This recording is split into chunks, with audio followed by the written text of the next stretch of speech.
El sol caía a plomo sobre la árida extensión de Chihuahua, mientras Javier Macías se encontraba en el umbral de su jacal, observando cómo 500 guerreros emergían de la neblina matutina como espectros materializados.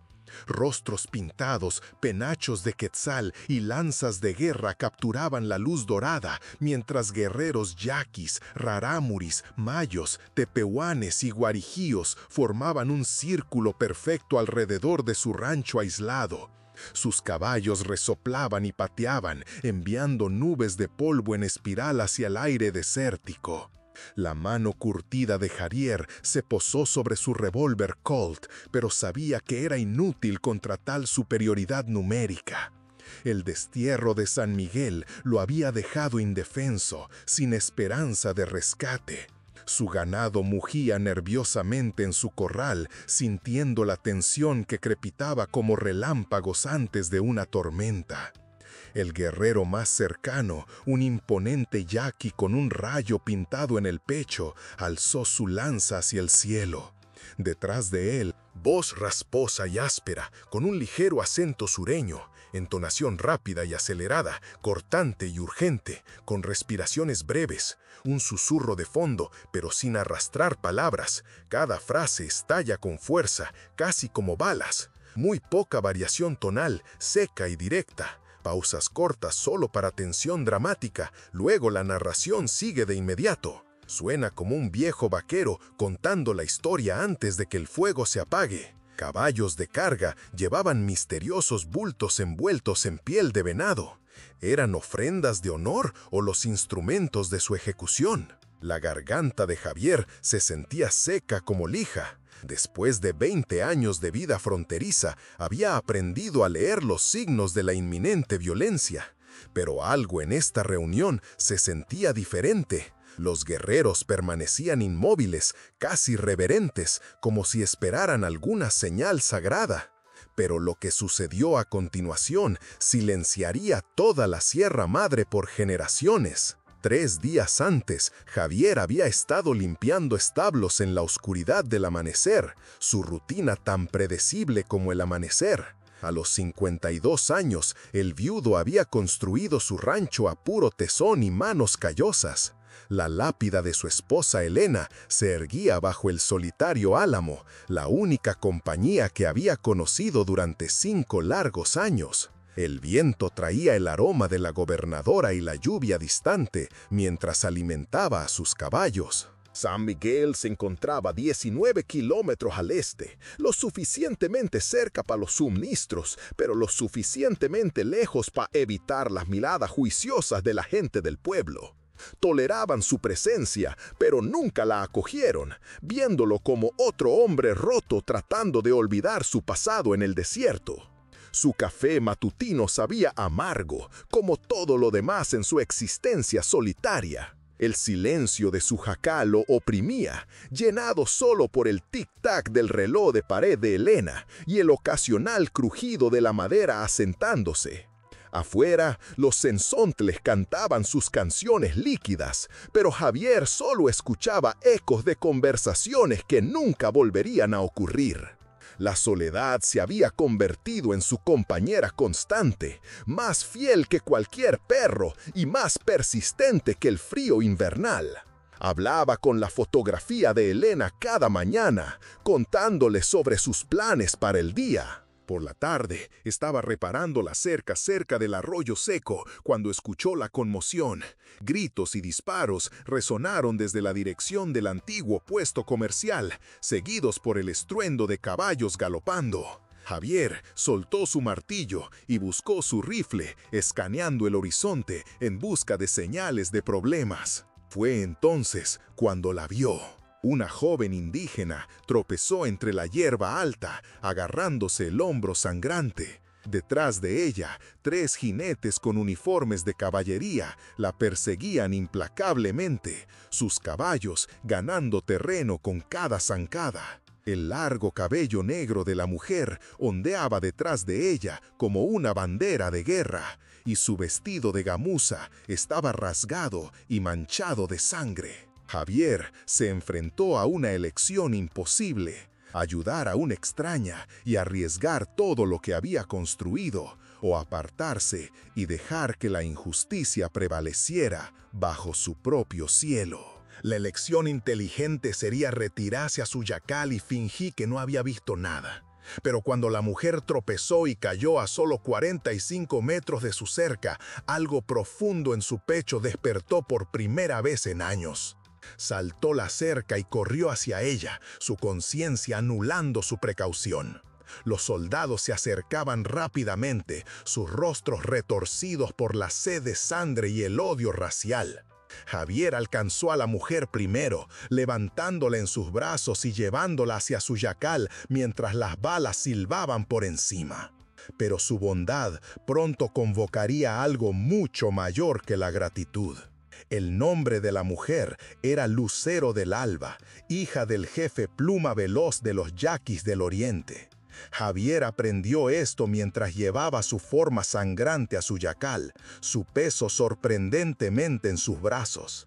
Había estado regresando de una negociación de paz cuando soldados renegados atacaron su escolta. ¿Por qué ayudar?, susurró en un español entrecortado mientras Javier limpiaba la herida de su hombro a la luz de una lámpara. Sus ojos oscuros contenían una mezcla de dolor y sospecha, como si la bondad de un hombre blanco fuera más peligrosa que las balas. «Porque es lo correcto», respondió Javier simplemente, aplicando vendas frescas con la suave habilidad de un hombre que una vez había curado animales heridos. Lucero del Alba estudió su rostro curtido, notando las líneas de dolor alrededor de sus ojos y el anillo de bodas que aún usaba en su dedo calloso. «Has perdido mucho», observó, su voz suave como el viento entre la hierba. «Perdí todo lo que importaba», admitió Javier, sorprendido por su propia honestidad.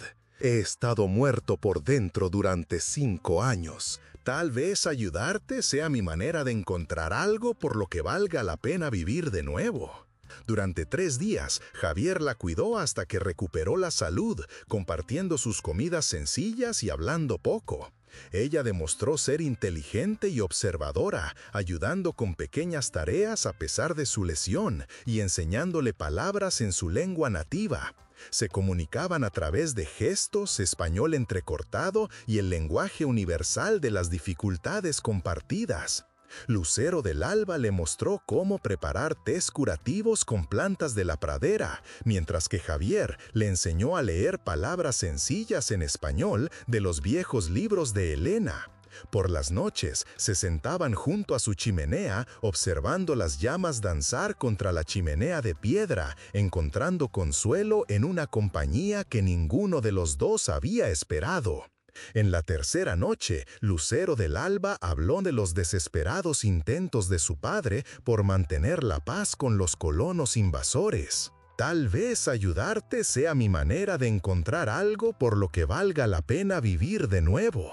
Durante 3 días, Javier la cuidó hasta que recuperó la salud, compartiendo sus comidas sencillas y hablando poco. Ella demostró ser inteligente y observadora, ayudando con pequeñas tareas a pesar de su lesión y enseñándole palabras en su lengua nativa. Se comunicaban a través de gestos, español entrecortado y el lenguaje universal de las dificultades compartidas. Lucero del Alba le mostró cómo preparar tés curativos con plantas de la pradera, mientras que Javier le enseñó a leer palabras sencillas en español de los viejos libros de Elena.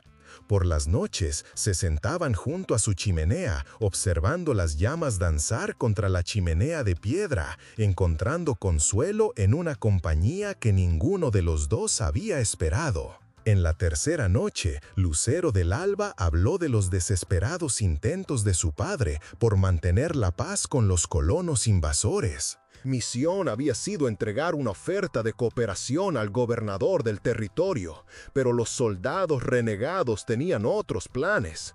El coronel Rábago, reveló, había estado tratando secretamente de provocar una guerra que justificaría la incautación de tierras yaquis ricas en depósitos de plata. «Mi gente pensará que estoy muerta», dijo, la tristeza pesando sus palabras como piedras. Sin el tratado habrá guerra, cientos morirán, porque 3 hombres malvados querían oro más que paz. Javier sintió el familiar despertar de un propósito que había pensado enterrado con Elena. Esta joven representaba más que una simple extraña herida. Ella era el puente entre 2 mundos tambaleándose al borde de la violencia. Su elección de ayudarla ya lo había comprometido con algo más grande que su propia sobrevivencia. Pero su frágil santuario estaba a punto de romperse. Los golpes en la puerta de Javier llegaron al amanecer, acompañados de voces airadas y el tintineo de espuelas. Abre Macías, una partida de 12 hombres de San Miguel, sus rostros retorcidos por la furia justiciera y el odio racial. Entre ellos se encontraba el coronel Marcos Rábago, el oficial al mando de la unidad de caballería local, su uniforme impecable a pesar de la hora temprana. «¡Abre, Macías!», gritó Bueno, su puño golpeando la puerta de madera.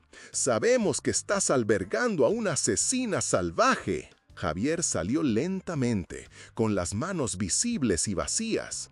Detrás de él, Lucero del Alba permaneció oculta en las sombras del jacal, pero su presencia se sentía tan obvia como un trueno. El aire matutino crepitaba de tensión mientras los hombres reunidos jugueteaban con sus armas. «No sé de qué está hablando, comisario», dijo Javier con calma, aunque su corazón latía con fuerza contra sus costillas. El coronel Rábago dio un paso adelante, sus ojos pálidos, fríos como el viento de enero. «3 de mis soldados fueron encontrados muertos cerca del arroyo seco, Macías. Las huellas conducen directamente a tu propiedad.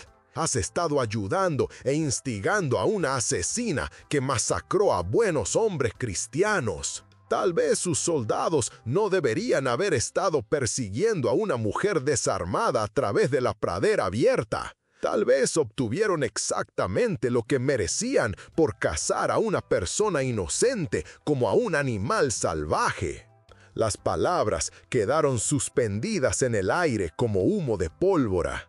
La mano de Bueno se movió a la empuñadura de su pistola mientras la partida se movía inquietamente, sus caballos sintiendo la creciente hostilidad. En la distancia, un halcón de cola roja volaba perezosamente en círculos, ajeno al drama humano que se desarrollaba debajo. «Estás acabado en este territorio, Macías», declaró Bueno, su voz transmitiendo la autoridad de juez y jurado. «Empaca tus pertenencias y vete antes del atardecer, o te quemaremos. Y si encontramos a esa salvaje, colgará del árbol más alto de San Miguel antes del anochecer». «La mujer estaba herida y indefensa», protestó Javier, sabiendo que sus palabras caerían en oídos sordos. «Ella nunca lastimó a nadie. Esto se trata de la apropiación de tierras del coronel Rábago, no de justicia». El rostro de Rábago se enrojeció de ira. «¿Cómo te atreves a cuestionar a un oficial del ejército de los Estados Unidos? No eres más que un ranchero destartalado que ha perdido la cabeza en el desierto. Vete ahora o enfréntate a las consecuencias». Mientras la partida hacía girar sus caballos y se alejaba al galope en una nube de polvo y amenazas, Javier sintió el peso de su elección asentándose sobre sus hombros. Había cruzado una línea que nunca podría ser deshecha. El aislamiento que había soportado durante 5 años le parecería el paraíso comparado con el destierro completo de la civilización. Pero las consecuencias resultarían muy diferentes de lo que nadie imaginaba. Esa noche, mientras Javier se preparaba para su exilio, Lucero del Alba se le acercó con lágrimas brillando en sus ojos oscuros. De su bolsa de cuero sacó un medallón de plata con intrincados grabados de águilas y montañas, suspendido de una cadena de tendones tejidos a mano, decorados con cuentas de turquesa. «Esto perteneció a mi abuelo, el jefe Trueno Blanco», dijo, colocándolo cuidadosamente en la palma curtida de Javier. «Lo usó cuando firmó el primer tratado de paz con tu gente hace 30 años. Es nuestro símbolo más sagrado de amistad entre naciones». Javier estudió el medallón, sintiendo su peso y significado. La plata estaba caliente por su pacto, y la artesanía hablaba de generaciones de habilidad y reverencia. Símbolos antiguos cubrían su superficie. Águilas en vuelo, picos de montañas y manos entrelazadas que representaban la unidad entre los pueblos. «No puedo aceptar algo tan precioso», protestó, entendiendo instintivamente que sostenía algo que valía más que oro. «Esto pertenece a tu familia, a tu gente». «Debes hacerlo», insistió Lucero del Alba, su voz firme con convicción. «Mañana, cuando mi gente te encuentre, muéstrales este medallón. Diles que se lo di libremente al hombre blanco, que arriesgó todo para salvar a la hija del jefe Pluma Veloz. Diles que Javier Macías eligió el honor por encima de la seguridad, la compasión por encima de la comodidad». Cuando Javier se abrochó la cadena alrededor de su cuello, el medallón de plata pareció palpitar con su propio latido. Lucero del Alba se había escabullido en la oscuridad del amanecer, dejando solo una bendición susurrada en yaqui y la promesa de que sus caminos se cruzarían de nuevo en mejores circunstancias. También había dejado un mensaje enigmático: «Cuando el sol salga mañana, comprenderás por qué los espíritus te guiaron para ayudar a una extraña». Tu exilio se convertirá en tu mayor recompensa. Ahora, frente a 500 guerreros bajo el sol abrasador de la mañana, Javier comprendió por qué le había dado el medallón. Su destierro de San Miguel había sido un pequeño precio a pagar por algo infinitamente más valioso. El enorme guerrero yaqui, con el rayo pintado en el pecho, desmontó lentamente, sus movimientos deliberados y ceremoniales. Mientras se acercaba al porche de Javier, los otros guerreros permanecieron inmóviles, sus caballos formando círculos concéntricos de poder vigilante. El aire matutino vibraba con la energía de una fuerza apenas contenida. «¿Eres Macías?», preguntó el guerrero en un español con fuerte acento, su voz profunda como un trueno distante. «Lo soy», respondió Javier, su mano moviéndose instintivamente hacia el medallón de plata debajo de su camisa. El metal se sentía caliente contra su pecho, como si llevara el calor de antiguos fuegos. «Soy Caballo Relámpago, jefe de guerra de los yaquis mezcaleros. Mi hermana Lucero del Alba nos ha hablado de tu bondad», señaló a las tribus reunidas con un barrido de su brazo musculoso. «Hemos venido a honrar al hombre blanco que eligió la valentía por encima de la comodidad». Javier sacó lentamente el medallón, sosteniéndolo para que la luz del sol de la mañana pudiera capturar su superficie grabada y enviar luz reflejada danzando a través de los guerreros reunidos. Un murmullo colectivo se extendió a través de las tribus reunidas, y varios desmontaron y se arrodillaron en el polvo con la cabeza inclinada en reverencia. La expresión estoica de Caballo Relámpago se quebró en algo parecido al asombro. «El medallón del jefe Trueno Blanco», susurró, extendiendo la mano para tocarlo con dedos reverentes. «El abuelo de mi abuelo lo usó cuando hizo la primera paz con tu gente. ¿Cómo llegas a poseer nuestro tesoro más sagrado?» «Tu hermana me lo dio», dijo Javier simplemente. «Dijo que era un símbolo de amistad entre naciones y que lo necesitaría para probar que mis intenciones eran puras». El jefe de guerra retrocedió y alzó su voz para que todos pudieran oír, sus palabras resonando en las montañas distantes. «Este hombre protegió a la hija de Pluma Veloz cuando los soldados la habrían matado. Eligió el honor por encima de la seguridad, la bondad por encima del odio. Los espíritus han sonreído a Javier Macías». Lo que siguió fue una ceremonia diferente a todo lo que Javier había presenciado o imaginado. Representantes de las 5 tribus se adelantaron en procesión formal, cada uno portando regalos que representaban el respeto y la alianza de su pueblo. El sol de la mañana subió más alto mientras el ritual se desarrollaba, proyectando largas sombras a través de la multitud reunida. Los rarámuris trajeron magníficos caballos con cintas trenzadas en sus crines. Voz rasposa y áspera, con un ligero acento sureño, entonación rápida y acelerada, cortante y urgente, con respiraciones breves. Un susurro de fondo, pero sin arrastrar palabras. Cada frase estalla con fuerza, casi como balas. Muy poca variación tonal, seca y directa. Pausas cortas solo para tensión dramática. Luego la narración sigue de inmediato. Suena como un viejo vaquero contando la historia antes de que el fuego se apague. Animales entrenados tanto para la guerra como para la paz. Su líder, un jefe con cicatrices llamado Flecha Rota, habló del coraje de Javier en yaqui antes de cambiar al español. Un hombre que salva una vida, salva el futuro de todos los pueblos, declaró. Los mayos ofrecieron mantas de búfalo y sillas de montar trabajadas en plata, su artesanía más allá de todo lo que Javier había visto en los asentamientos blancos. Los tepehuanes presentaron joyas de turquesa y mantas tejidas de increíble belleza, cada patrón contando la historia de las migraciones de sus antepasados a través del desierto. Los guarijíos contribuyeron con armas de excepcional artesanía, un rifle con incrustaciones de plata y plumas de águila, flechas con puntas de obsidiana lo suficientemente afiladas como para cortar rayos de luna, y un tomahawk equilibrado perfectamente tanto para la ceremonia como para la batalla. Pero fue el regalo yaqui lo que conmovió a Javier más profundamente. La propia Lucero del Alba surgió de detrás de los guerreros, ya no herida sino radiante, con un vestido tradicional adornado con conchos de plata y intrincados abalorios.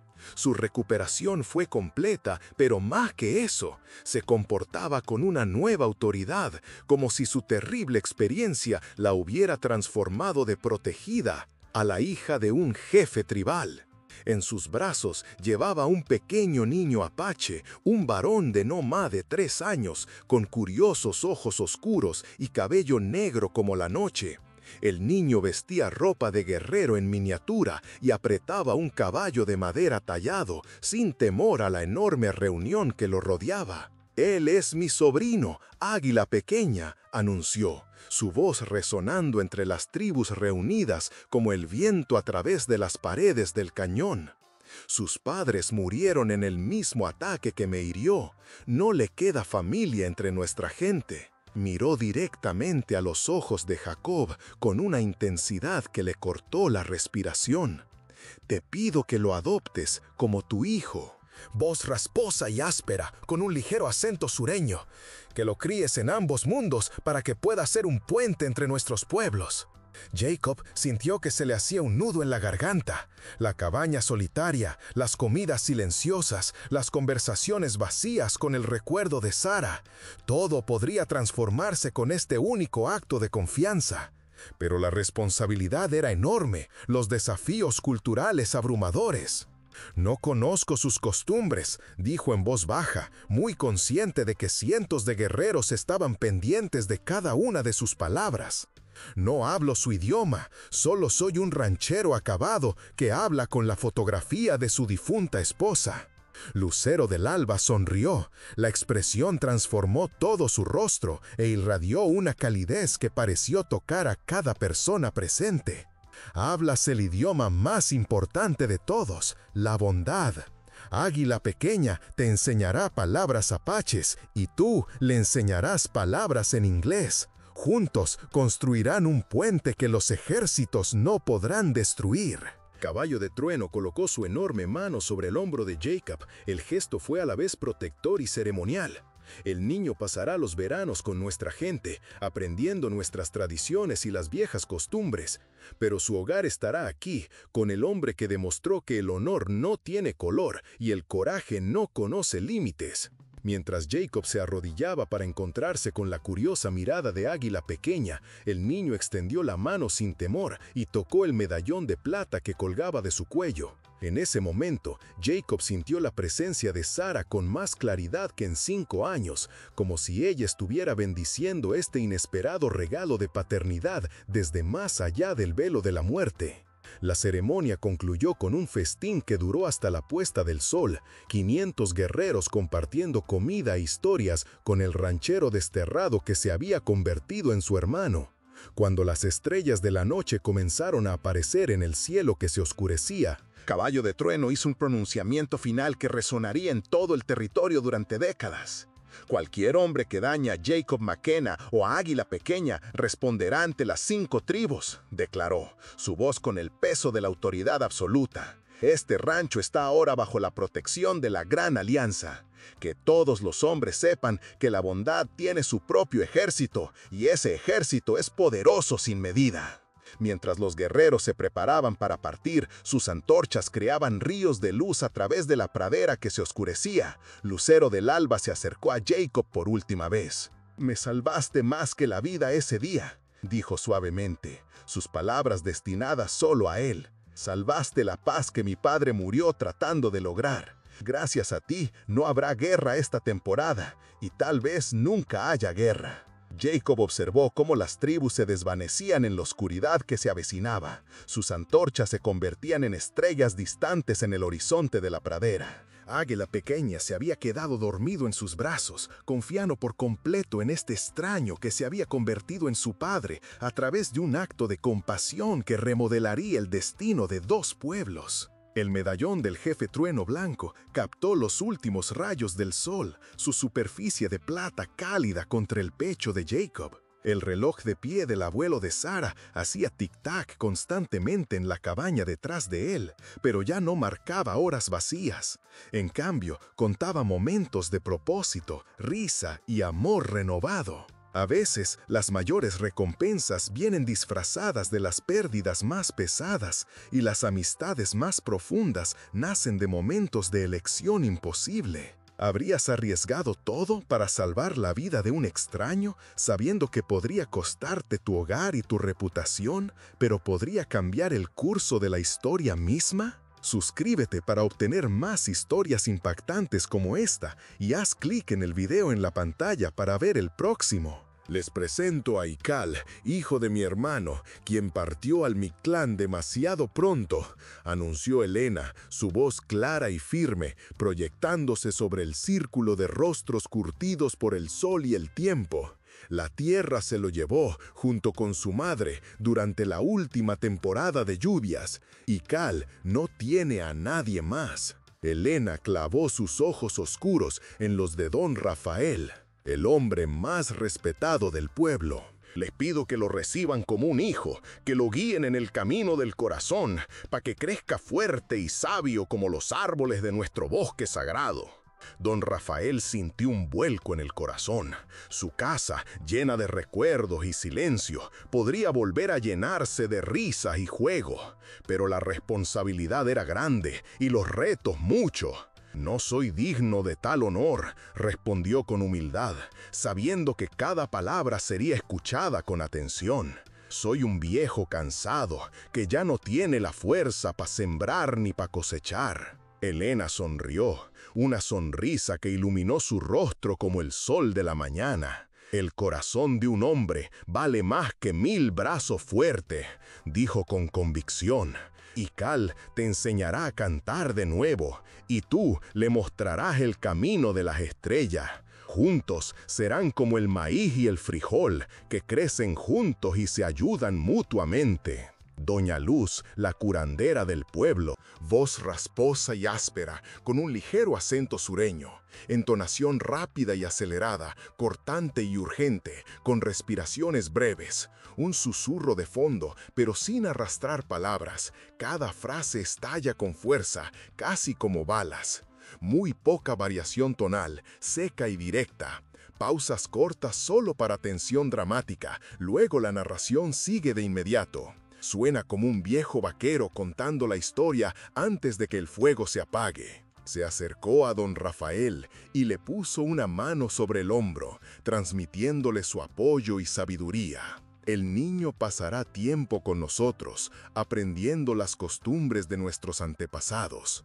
Pero su hogar estará aquí, contigo, don Rafael, el hombre que siempre ha puesto el bien de los demás por encima del suyo.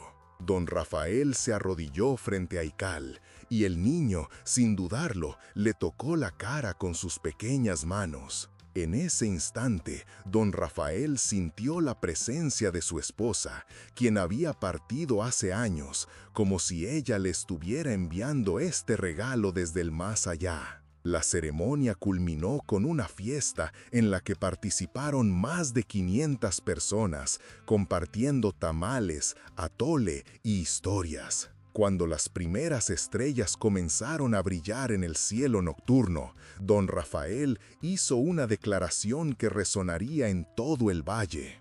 Quien le haga daño a Ikal tendrá que vérselas con todo el pueblo. Él es nuestro hijo y lo protegeremos con nuestras vidas. Mientras la gente se despedía, iluminando el camino con sus velas, Elena se acercó a don Rafael. «Me has dado más de lo que te imaginas», le dijo en voz baja. «Has salvado la esperanza de nuestro pueblo. Gracias a ti, Ikal tendrá un hogar y nosotros un futuro». Don Rafael vio cómo la gente se alejaba, dejando atrás un rastro de luz y esperanza. Ikal se quedó dormido en sus brazos, confiando plenamente en este nuevo abuelo. El collar de jade que don Rafael siempre llevaba consigo brilló bajo la luz de la luna, recordándole que el amor y la bondad siempre encuentran un camino. El viejo reloj de la casa, que antes solo marcaba el paso del tiempo, ahora contaba momentos de alegría y amor. A veces, los regalos más grandes vienen envueltos en los paquetes más inesperados, y las amistades más profundas nacen en los momentos más difíciles. ¿Te atreverías a abrir tu corazón a un niño que ha perdido todo, sabiendo que podría cambiar tu vida para siempre? Si te gustó esta historia, voz rasposa y áspera, con un ligero acento sureño, entonación rápida y acelerada, cortante y urgente, con respiraciones breves, un susurro de fondo pero sin arrastrar palabras, cada frase estalla con fuerza, casi como balas. Muy poca variación tonal, seca y directa, pausas cortas solo para tensión dramática, luego la narración sigue de inmediato. Suena como un viejo vaquero contando la historia antes de que el fuego se apague. Dale un súper gracias a este video y haz clic en la pantalla para ver la siguiente historia que te dejará sin aliento.